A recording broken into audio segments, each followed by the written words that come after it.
Hello! Speaking head here on the line. Please take a moment to listen to 5 minutes of my chatter, it could be valuable. And make sure to subscribe to the channel and give it a thumbs up. So, let's get started. Understanding the victim of an abuser.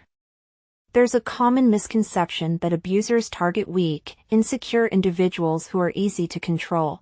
I'm not good enough for anything. This myth often leads public opinion to harshly judge abuse victims, blaming them for being weak and worthless. However, the truth is that we often see people left broken by abusers who specifically chose them because they were once successful, vibrant, interesting, and strong. Psychologists assert that abusers aren't seeking relationships with obviously weaker partners. Their interest lies in the power dynamic. They enjoy dominating, intimidating, and breaking strong individuals, often those on the path to success in their careers. Until the moment they encounter an abuser, nobody, not even the potential victim themselves, can anticipate susceptibility to the manipulations of a narcissist or a psychopath. According to Shannon Thomas, a psychotherapist and author of the book Healing from Hidden Abuse, it's success and strength that attract abusers. Psychological abusers are always drawn to brightness. They initially aim to gain something positive from you. Where do they begin? Once you're entangled with an abuser in a personal or professional relationship, they start targeting the qualities and skills that made you successful or energized. How do they manage this with strong individuals? Would strong people allow themselves to be mistreated? The key here is that victims of abusers aren't just strong, their second most important quality is empathy. Many of my clients are successful women, says Shannon Thomas.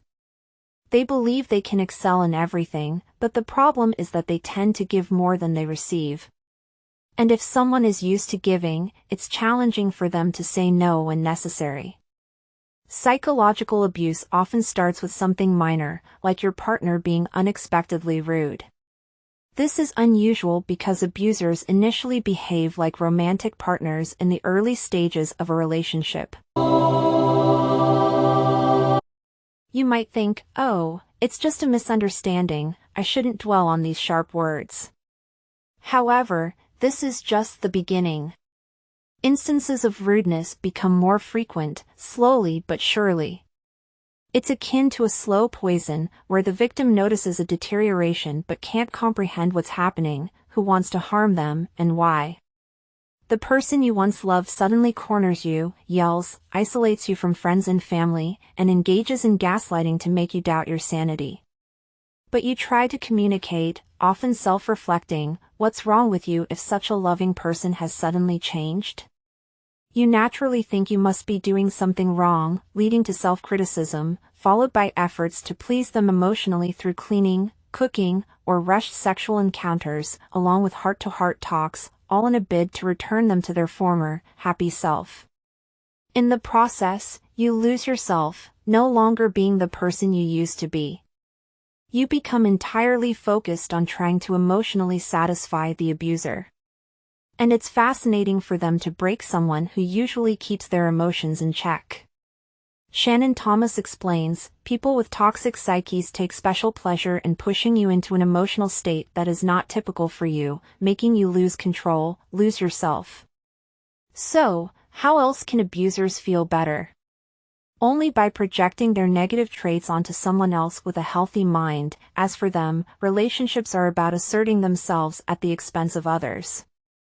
Those who tyrannize their loved ones or colleagues often have narcissistic personality disorder and see everyone as beneath them. It's often said that psychological abuse stems from insecurity, that abusers act based on deeply hidden insecurity. But that's not entirely accurate. They choose strong individuals because disassembling a whole person for parts gives them a sense of power. These individuals hold a high opinion of themselves, believing they can do no wrong. When you attempt to address their mistakes honestly, it's seen as disrespect towards them. Any, even the smallest, inquiry into their behavior or character is interpreted as a personal affront. They see themselves as perfect, notes Thomas. So when we try to have a normal conversation about resolving differences, they have no intention of discussing anything, they're always right. And the blame is always placed on you. If you're waiting for the abuser to change, you'll be waiting a long time. These individuals view relationships differently from others. They fail to recognize the havoc they wreak in the lives of those close to them. The problem is always projected onto someone else, who must be exposed and punished. Therefore, psychologists suggest it's not worth the effort to try to fix these individuals or spend your life battling them. It's best to learn how to identify them and distance yourself from them before they have a chance to poison your life. However, if you find yourself in such a situation, recognize who they are and get away from them quickly and as far as possible. In touch with you was the speaking head. Wishing you all the positivity in life. Catch you later!